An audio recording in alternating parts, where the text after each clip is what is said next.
Can you share your electrification story with us? Yeah, thanks, Charlotte. So I'm Mike Purcell's my name. I'm the Deputy Chair of Emissions Noosa, and I just want to talk a little bit about my electrification journey. I electrified my house up here in Noosa, and then I read Saul's book, and I really wish I'd done it the other way around, because I had to learn all these hard knocks and hard bits and pieces along the way, and of course Saul's laid it all out for us now, so those who are electrifying now, it's going to be a lot simpler. I'd like to tell you two little stories, one about my hot water system and one about my batteries. I won't get technical. I did have an instant gas hot water system in my house up here, and I was running on bottled gas, and I'm sure many of you are. I won't ask you to put your hands up, but I was actually shocked at the price of bottled gas and what that cost. And so I rang up a couple of guys, a couple of plumbers, and I said, come in, can you give me a quote? I want to get a heat pump hot water system. I hear they're really good. And so this plumber came out, and he had a look at my system, and he went, oh, you've got an instant gas system. I've got one in the back of the van. I can swap it out and have you up and running in about half an hour. And I said, no, this one's working fine. I want to get rid of it. I want to get off the gas. I want to get a heat pump. And the guy, a plumber, gas fitter and turner, spoke to me, and he said, well, I'm a gas fitter and turner. I don't know anything about refrigeration. I don't know anything about electricity. I can't help you. And this was a real challenge that I had. It got me thinking about, well, how are we going to educate the workforce, the tradies who are going to do this transition? So for this guy, this plumber, good looks like gas hot water systems because he's built a successful business. He's been doing this for 10 or 20 years. He's got a very successful business. And so I got thinking, well, how do we transition the workforce? So how do we take a business like his and get him a couple of refrigeration mechanics as apprentices and get him a couple of sparkies as part of his workforce and create another division or another branch of his business that actually does electric hot water systems. And so he's got a very long client list of everybody who's installed gas hot water systems. And so all of a sudden, instead of his business being on the premises of disappearing as we decarbonise and get off the gas, his business could actually thrive. So I think the workforce, the tradies, are going to be really important. The other example I'd like to give you is my battery. And again, talking about local community action. I've got a pretty big battery. I've got a pretty big system in my house. I've got a big house. But I put in a battery that was twice the size that I needed for my house. And you may think, well, why would I do that?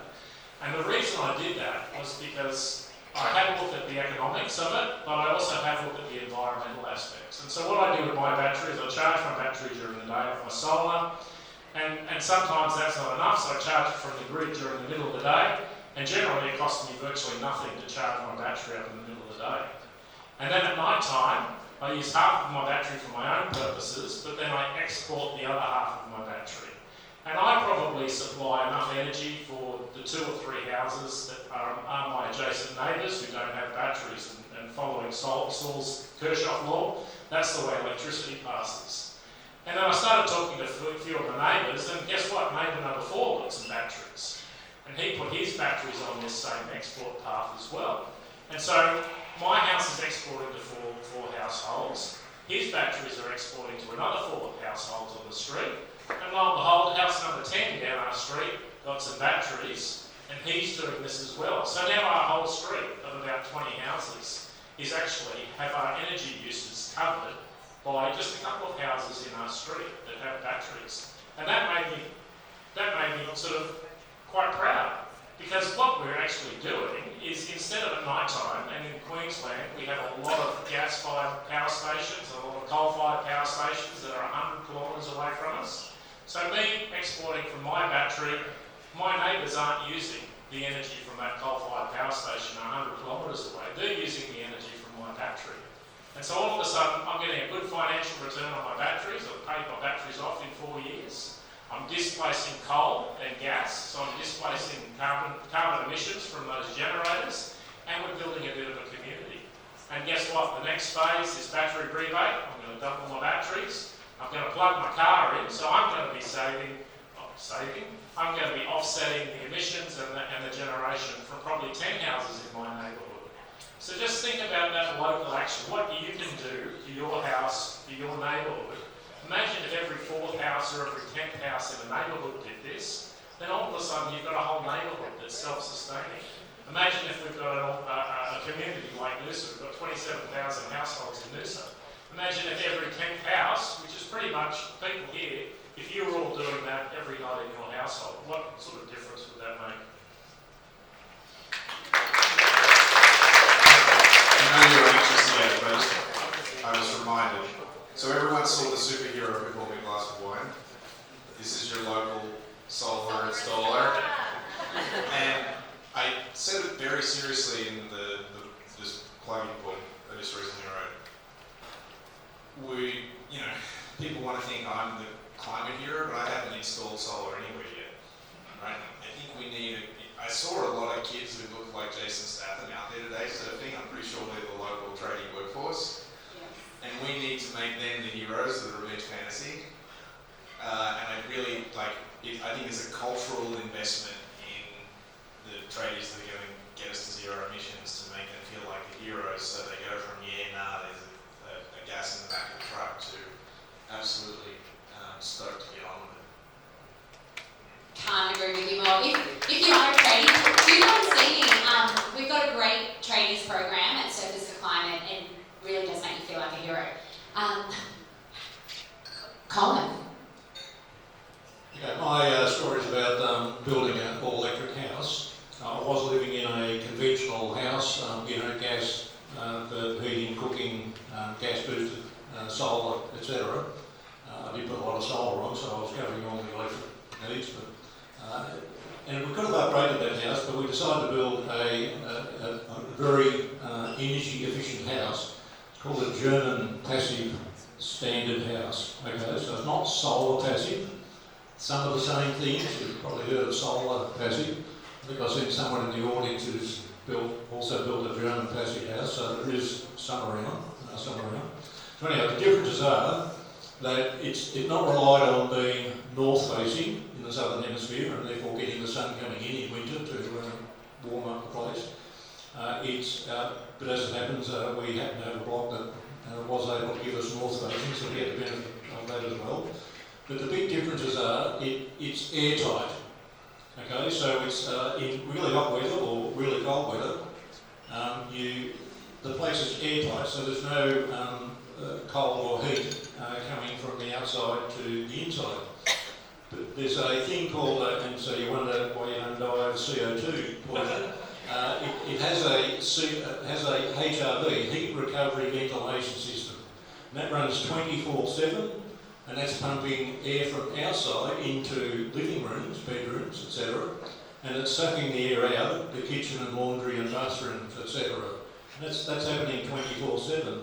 And the reason it's called a heat recovery ventilation system is that because if inside is 22 degrees, which you want it to be, and outside is cold, then the air coming in is cold, but the heat that's in the air going out is captured to heat the air that's coming in, and vice versa. So, and it's amazingly efficient, like 80-something%. They're made in Germany. This is very common overseas, like Germany and Ireland, etc. So we put lots of solar on the roof, all electric, obviously, induction cooktop, and it does have a heat pump, hot water, and heat pump air conditioning for those times when we do need heating or cooling. But it's mainly relying on the insulation, so it's got thicker walls, like for R5 insulation, roofs R7, triple glaze, you can somewhat get away with double glaze, and so it's very efficient. So sometimes it uses 1 kilowatt hour a day, sometimes 5, and we've got so much solar, we're exporting over 90 on a lot of days. Haven't got the EV plugged in yet. But yeah, so it's very efficient, and that, of course, is the way we want to be building houses in the future. Much more efficient than what we've been doing up to now. Thank you.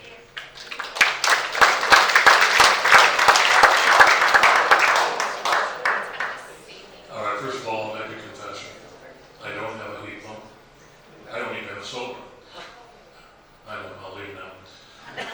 The challenge is I live in a rental house, and when we're talking about policy and other things, there's no incentive for the owner, and the owner's a great guy and very environmentally conscious, but there's no motivation and no incentive to make it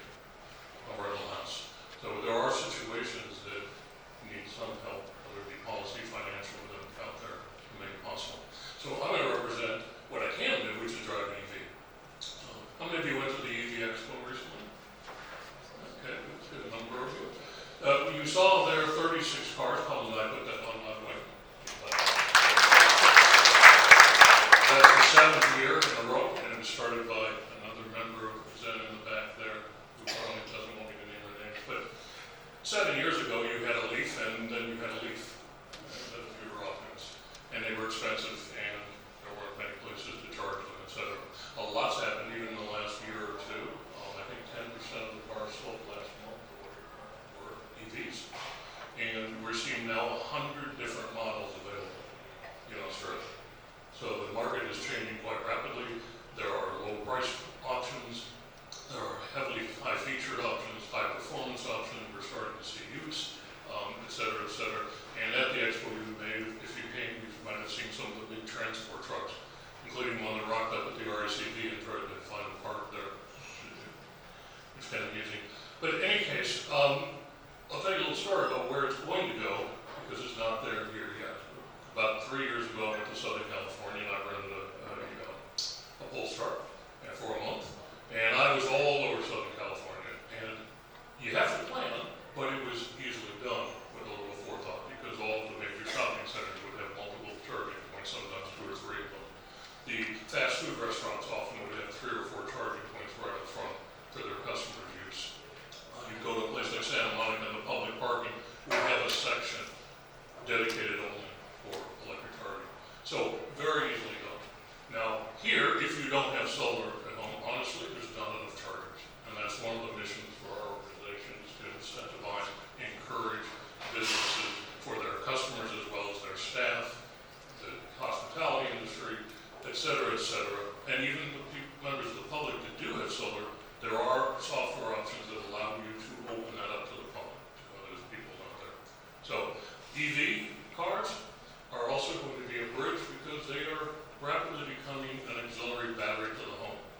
So many of the newer cars are beginning to become two-way. They can take energy from your home solar, they can give it back to your home. In that case, you've got greater resiliency in case of some kind of major power outage or some kind of event, and you also have that power to take with you, so you go camping, etc. You've got your portable battery. So EVs, yay.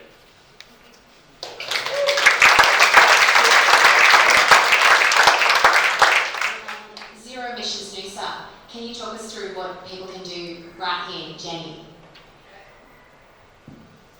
Thank you. I'm with the Zero Emissions Noosa on the Transport Action Group, and we're doing lots of stuff around sustainable transport, public transport, active transport, trying to look at where EV chargers could be best placed within Noosa, etc. So if you are interested in these topics, please join up. We need as much help as we can get.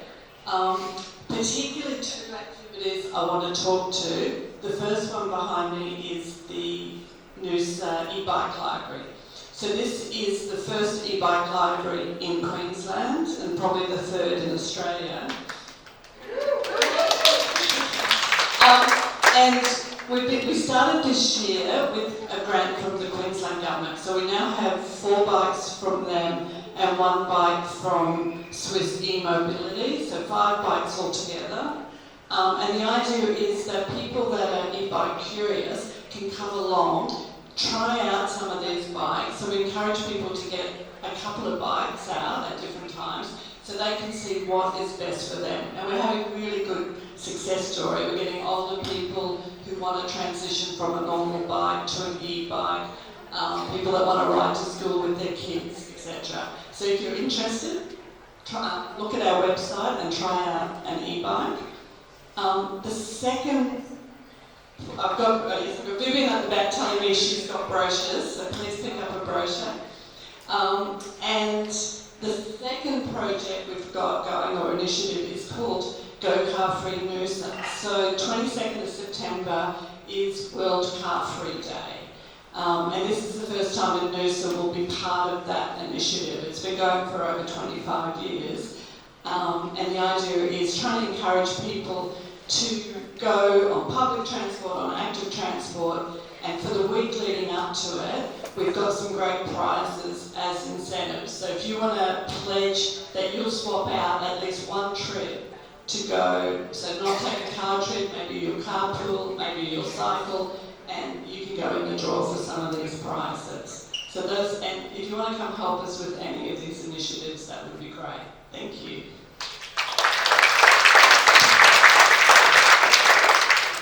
I'm going to talk about the EV and Electrify Everything Expo that we held in June. It was the 7th that we've conducted, and I seen you put your hands up before. Are you ready, Rich? You can take that photo? If I ask, put your hand up if you went to the expo. This is for publicity. And Rex is the expo coordinator, and I've got notes so that you've seen how big he is. I don't want to get in trouble by missing something.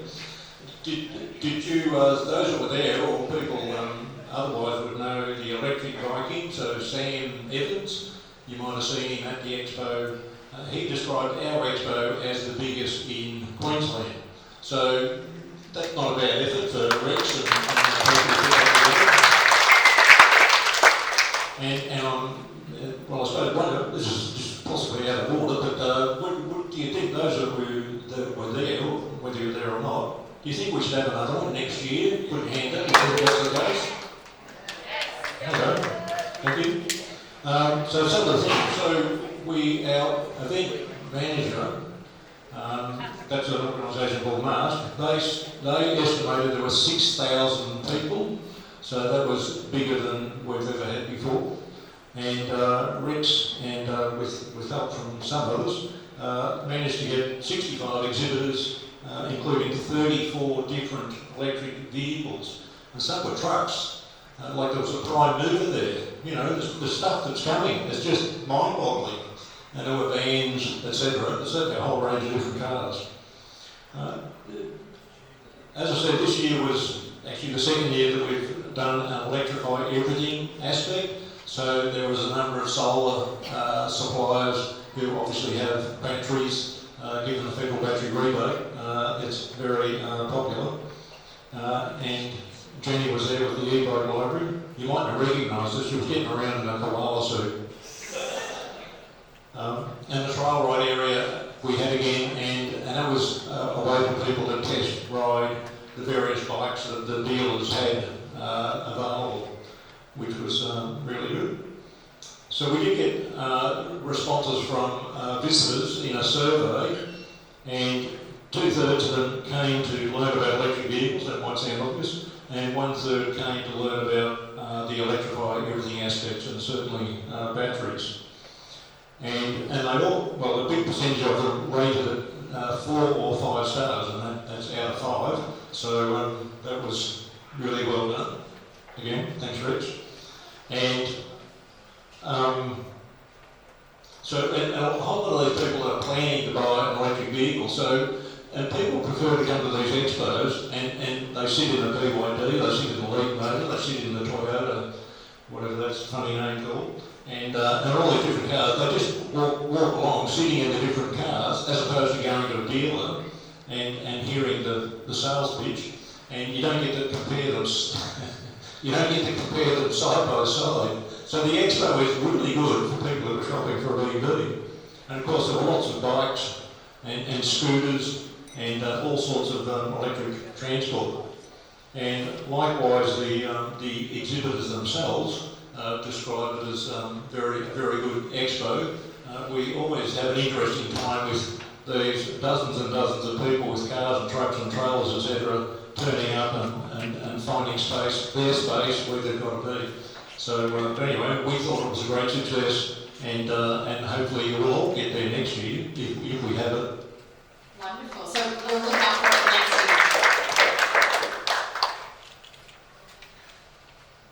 year. Yeah, I'd just like to talk about some of the projects I'm involved with Zero Emissions Noosa. So I chair the Energy Work Group, which is the counterpart work group to the Transport Work Group. We have a monthly meeting and we get together, and sometimes we geek out on energy standards and other bits and pieces, and sometimes we just talk about what people are doing in their households. Some of the projects that we're really focused on, we're very concerned, obviously I told you about my house, but we're very concerned, well, what do we do about the whole Noosa population? And we have a lot of strata and a lot of apartment dwellers, a lot of renters in Noosa. So one of the projects we ran was actually a solar for strata project. And we actually, in concert with Noosa Council, who sponsored us, we accelerated 8 stratas in Noosa through a solar process. It's quite technically difficult dealing with body corporates. It's quite technically difficult if you don't own the roof over your apartment or your house. We managed to get 3 of them through, and that was a roaring success. And with our engagement with Rewiring Australia, we've realised that actually putting solar on a strata isn't actually that common in Australia. Lots of people would like to do it, but they don't know how. So that's one of the projects we've run. Another project we've run is solar for low-income households. And again, in concert with Noosa Council, Council gave us some funding, and we identified some low-income households in the Noosa community. People who were doing it quite tough, people on concession cards and other things. And we were able to, in a very quick succession, install solar systems on each one of those households. And that solar system is actually making quite a substantive difference to the quality of life of those households. This is energy that they wouldn't otherwise or may not always be able to get access to. And so that was a fantastic project, and we would like to take that further and do that for more households. And then the final project I'll talk about is the Rewiring Noosa project, and it's inspired by Rewiring Australia. And I was excited with what I did with my house, and I'm like, how can I help my community? How can I help the Noosa community?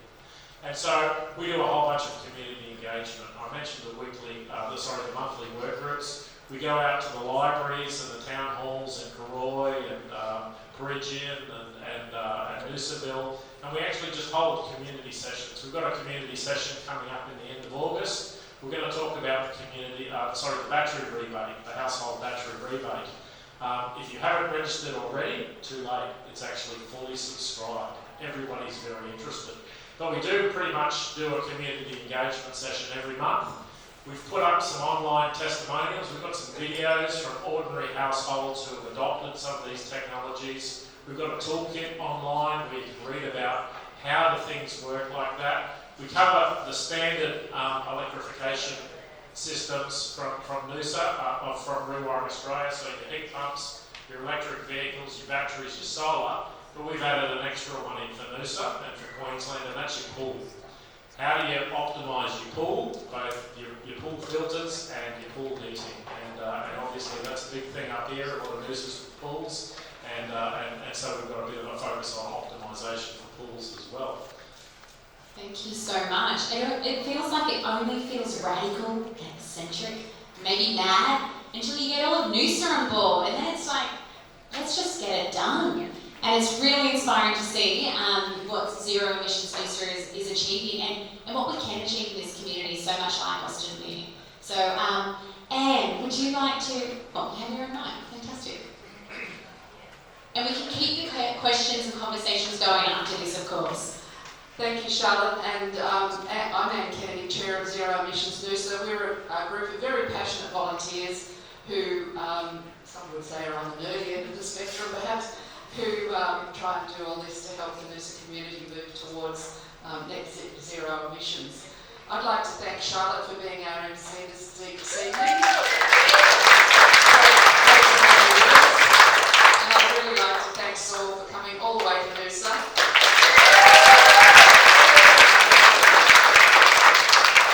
Fabulous to have you with us, and it's been great to Saul met with council this afternoon, so we've had a lot of great conversations during the day.